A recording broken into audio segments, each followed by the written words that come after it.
Bonjour les amis, je vous ai promis que je vais vous apprendre à faire ces animations des graphes, faire des comparaisons entre pays ou bien tout simplement tracer des graphes qui évoluent de façon animée de cette manière. Je vais vous présenter aujourd'hui en fait comment faire ça. Je vous ai aussi promis de vous faire aussi animer des graphes de cette façon, des graphes à barres qui nous illustrent l'évolution d'un indicateur et en comparant plusieurs pays. La troisième animation, c'est celle-là. Je vous ai dit que je vais mettre en relation deux variables et vous allez voir que les pays seront représentés par les points que vous voyez. On peut faire des comparaisons, on peut facilement faire aussi des commentaires. Je vais vous apprendre à faire ces animations très facilement à travers une application que je vais vous montrer tout de suite. L'application s'appelle Gapminder. Je vais vous montrer comment l'installer dans un premier temps. On va l'installer. Après avoir installé ça, nous allons voir comment faire ces animations. Je vais vous montrer comment installer le logiciel Gapminder. Après, nous allons apprendre étape par étape comment produire ces graphes animés sans aucun problème. Mais avant de vous apprendre à installer le logiciel Gapminder, je vais vous parler d'abord de l'auteur qui s'appelle Hans Rosling. Hans Rosling, en fait, c'est un médecin théoricien et statisticien suédois qui est très connu pour son travail de visualisation des données. Il est très passionné par les statistiques. En fait, il a créé une fondation qui s'appelle Gapminder. L'objectif fondamental de cette fondation, c'est de permettre aux gens de pouvoir mieux comprendre les informations statistiques mondiales qui sont divulguées. Il a montré à quel point que les informations statistiques mondiales sont mal comprises par le grand public. À cause de la mésinformation, la mauvaise information statistique qui est divulguée, la mauvaise interprétation de l'information statistique. L'objectif principal de cette fondation, c'est de pouvoir clarifier davantage au grand public comment comprendre les informations statistiques, comment les interpréter. Nous allons utiliser en fait l'outil Gapminder qu'ils ont développé avec son fils qui s'appelle, je pense, et il a développé cette application avec son fils qui s'appelle Ola Rosling et sa belle fille Anna Rosling Roling. Pour aller au niveau du site de la fondation, vous allez au niveau de votre navigateur, vous écrivez Gapminder, comme vous le voyez. Vous allez voir ce lien, je clique sur ce premier lien, Gapminder. Et vous allez voir en fait ce site là.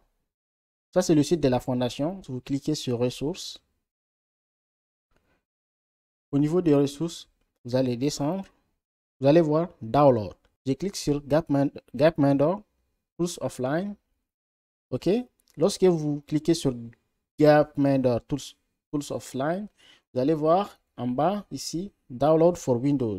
Si vous avez un système d'exploitation Windows, vous allez télécharger à travers ce premier lien. Si vous utilisez Mac, si vous utilisez Linux, vous avez les deux. Moi, j'utilise Windows. Je télécharge à partir de ce lien. Si vous utilisez Mac, vous cliquez sur ce lien. Si vous utilisez Linux, système d'exploitation, vous cliquez sur le troisième lien. Vous allez attendre juste quelques secondes et vous allez voir le bouton de téléchargement.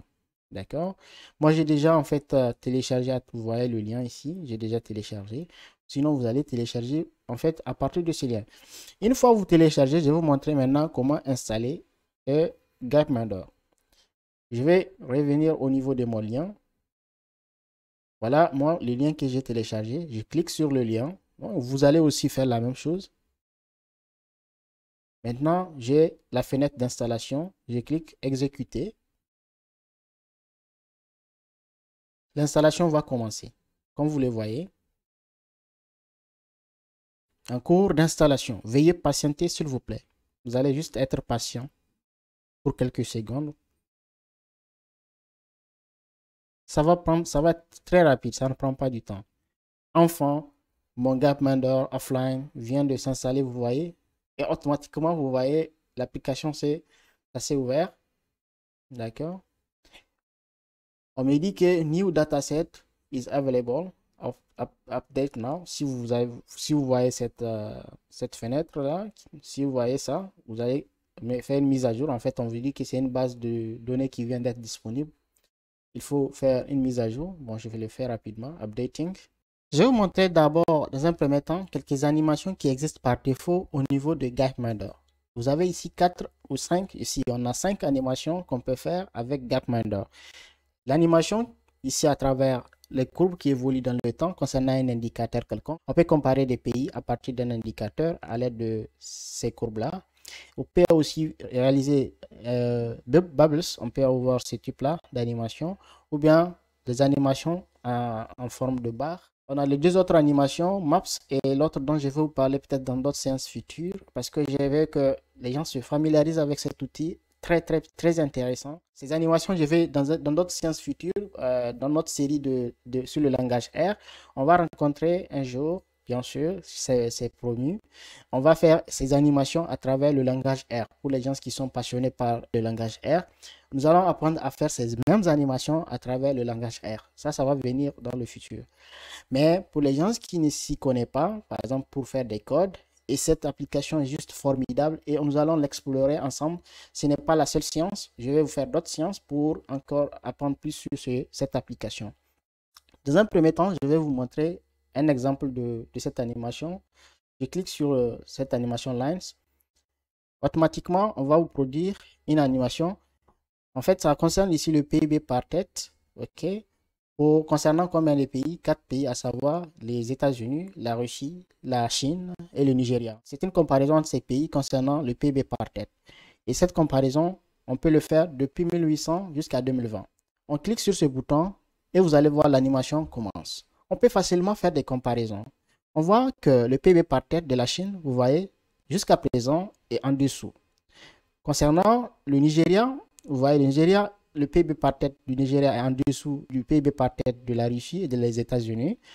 Jusqu'à présent, vous voyez la Russie qui a connu une chute, je pense dans les années 1920, et la Chine est toujours en dessous. Vous voyez le PIB par tête de la Chine, mais après, on va voir une reprise. La Chine va dépasser le Nigeria. Et voilà, à partir de cette année, on peut retrouver l'année à partir duquel la Chine s'est démarqué du Nigeria. Ça, c'est une animation qui est faite de façon assez rapide. Je peux décocher tous les pays et répondre à 0. Et j'applique Apply. En ce moment, tous les pays du monde seront intégrés. Mais ce n'est pas tous les pays du monde que nous voulons comparer, par exemple. Vous vous intéressez, par exemple, à 2 pays particuliers, ou bien 3, jusqu'à 5. L'idée, c'est de pouvoir, en fait, comprendre l'évolution de cet indicateur dans le temps et comparer un certain nombre de pays. Par exemple, je suis toujours en train de comparer en termes de PIB par tête. Je peux en fait fixer 2 pays et essayer de comprendre dans le temps. Parce que ça devient intéressant lorsqu'on regarde l'évolution dans le temps. Au lieu de se fixer sur une seule valeur, regardez l'évolution dans le temps. C'est en ce moment qu'on peut enrichir les commentaires, on peut enrichir les interprétations. Par exemple, je compare 2 pays, à savoir l'Albanie et l'Algérie, par exemple. Arbitrairement, j'ai choisi ces 2 pays. Une fois que vous choisissez ces 2 pays, vous allez cliquer Apply. Et vous allez attendre quelques secondes. Automatiquement, l'évolution du PIB par tête concernant ces 2 pays, ces 2 courbes seront tout de suite représentées. On peut revenir au niveau de ce bouton. Je clique sur ce bouton. On va me montrer une comparaison entre le PIB par tête de l'Albanie et de l'Algérie. On peut facilement regarder la comparaison. L'Algérie qui domine, vous voyez, en fait, jusqu'à présent, le PIB par tête de l'Algérie est au-dessus du PIB par tête de l'Albanie. L'Algérie est au-dessus. On est jusqu'à présent. On voit en fait l'écart qui s'est produit. Et après, l'Albanie et l'Algérie se retrouvent à peu près à avoir le même niveau de PIB par tête, à peu près en 2020. Je peux ajouter encore un autre pays, l'Australie. OK. Bangladesh. Je clique sur Apply. Maintenant, tous les 4 pays ont été intégrés. D'ailleurs, je ne vous ai pas montré ici, je peux cliquer sur Expand. Ici, vous voyez, ici, c'est 2 flèches.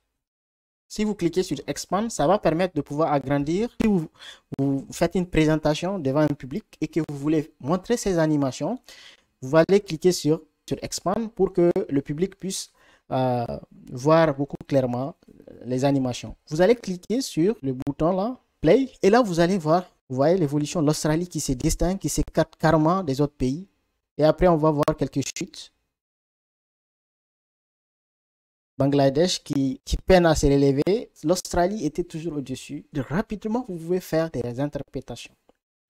Voilà, donc ça c'est concernant le PIB par tête. Et je vous ai montré en termes de courbe de cette façon. Je vous ai prévu ça dans un premier temps. Dans tous les cas, Nous sommes toujours en train d'utiliser les données qui existent au niveau de Gapminder. Vous avez des tonnes de données en fait qui sont issues de la Banque mondiale. C'est ce qui est intéressant. Ces données sont tout simplement issues de la Banque mondiale et ces informations existent au niveau de Gapminder. On aura l'occasion d'expérimenter d'autres indicateurs et on peut se permettre de faire quelques interprétations. La deuxième forme d'animation dont j'ai prévu de vous montrer, c'est des animations sous forme de barre. Je clique sur ça.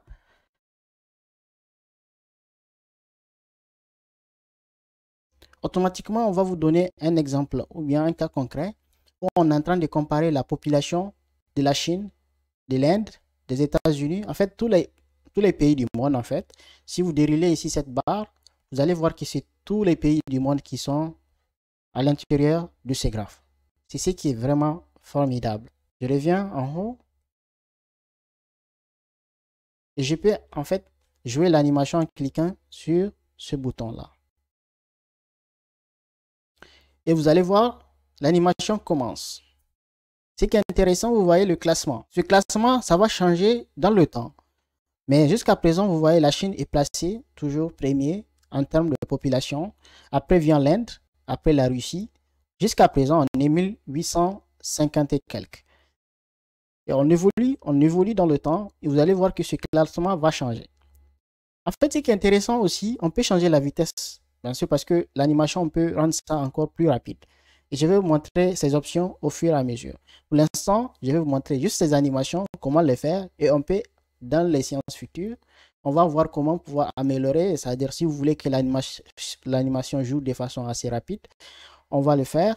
On voit comment ralentir l'animation, comment augmenter la vitesse de l'animation. Ça, ce sont des choses qu'on va faire bientôt. Et vous voyez, le classement a commencé à changer. Hein. L'Indonésie a pris la place de la Russie. Vous allez voir les changements au fil du temps jusqu'à, je pense, 2020. La Chine était toujours en fait première dans le classement. Depuis les années 1800 jusqu'à 2020, la Chine est classée comme étant le pays le plus peuplé au monde. Ça, on le regarde dans le temps, sans aucun problème, on le voit, on peut faire facilement des comparaisons. C'est ça qui rend la chose beaucoup plus intéressante. Il est temps que je vous montre comment importer votre propre base de données pour faire ces animations. Pour importer une base de données, vous allez voir le menu ici, vous cliquez sur ce menu, vous allez voir New Chart. Vous cliquez sur New Chart, vous glissez doucement le curseur vers la gauche jusqu'à arriver au niveau de cette fenêtre. Au niveau de Gapminder, vous descendez Your Data. Vous glissez doucement le curseur vers la gauche. Vous allez voir le type de fichier. On vous donne la possibilité d'importer un fichier CSV et aussi un fichier Excel aussi. Aujourd'hui, je vais vous présenter comment utiliser un fichier Excel pour faire ces animations. Prochainement, on aura l'occasion d'utiliser un fichier CSV. On clique sur Excel File. On va voir cette fenêtre qui va s'ouvrir. Vous voyez en haut, Step 1, on vous donne étape par étape comment faire. Step 1, Pick a chart, c'est-à-dire choisissez un type de graphe que vous voulez présenter. Nous allons présenter d'abord line graph. Ok, donc vous allez choisir line graph. Step 2, choose how your data is organized, c'est-à-dire arranged.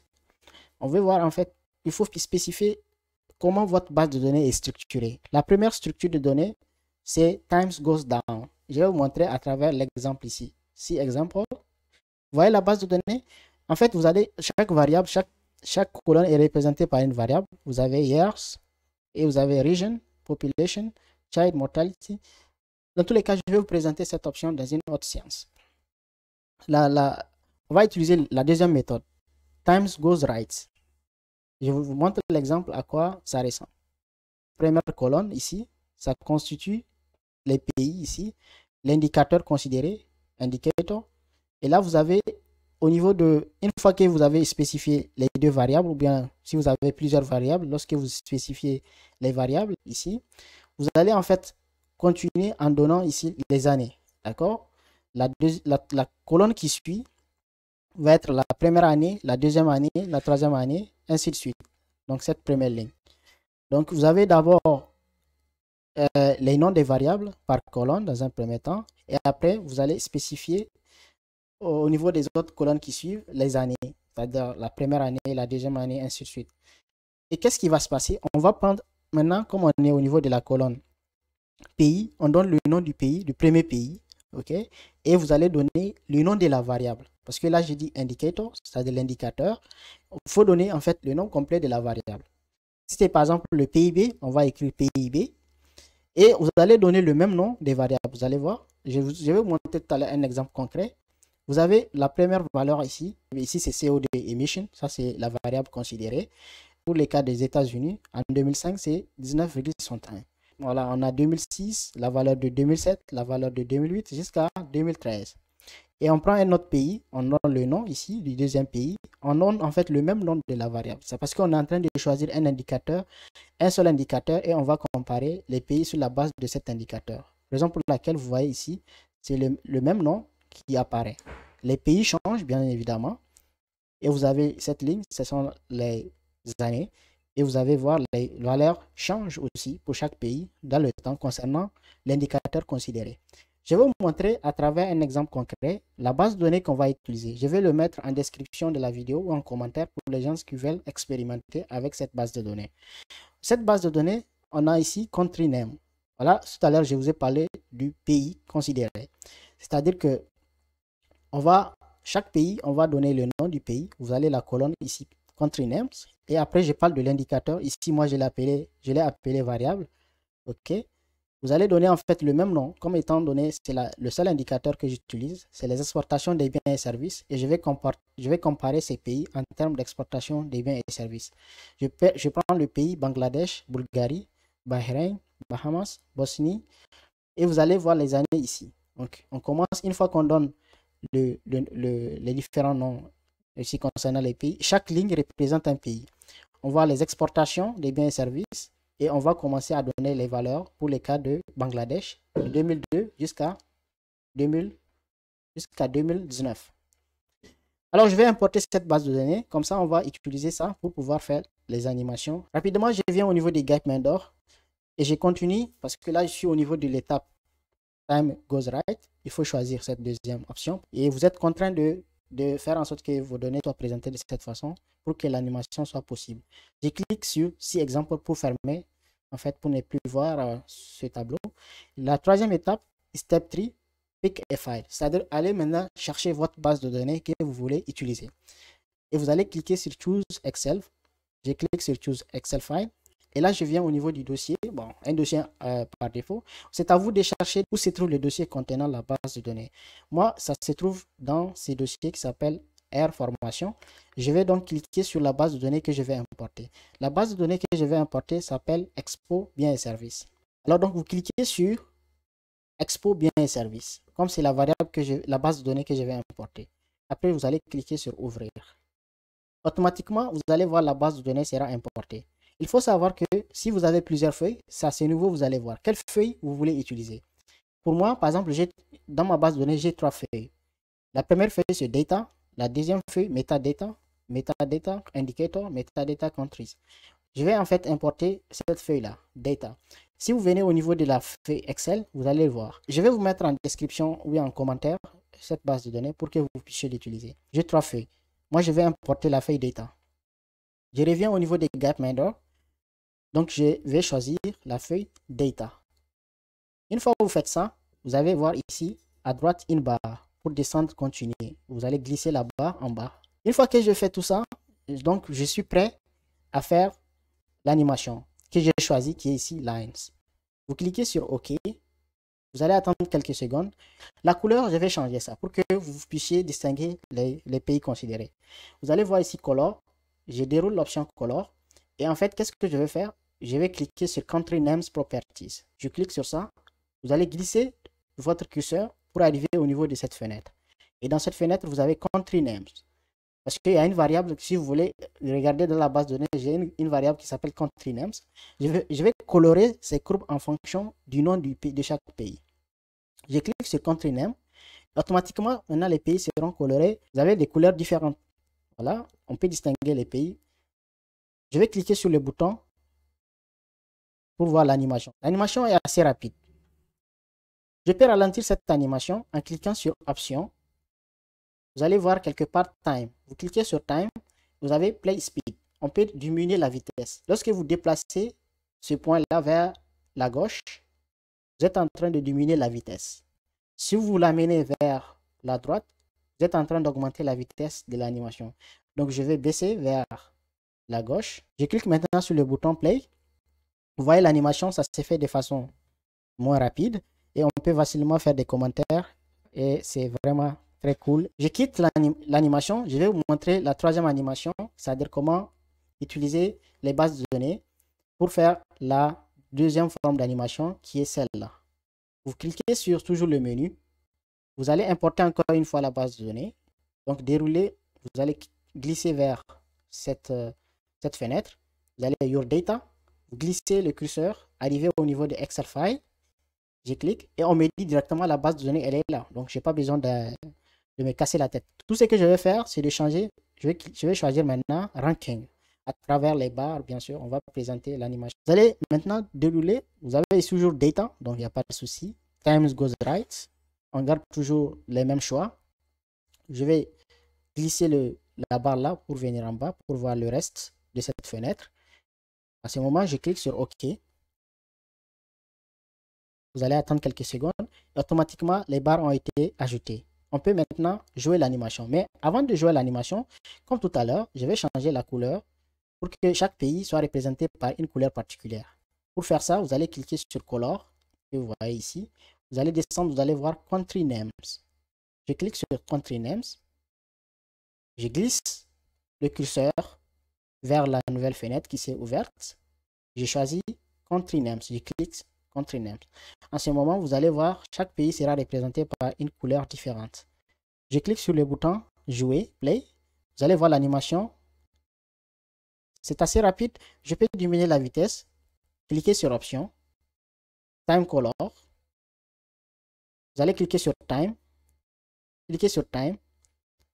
Déplacez ce point-là vers la gauche pour diminuer la vitesse. Je clique OK.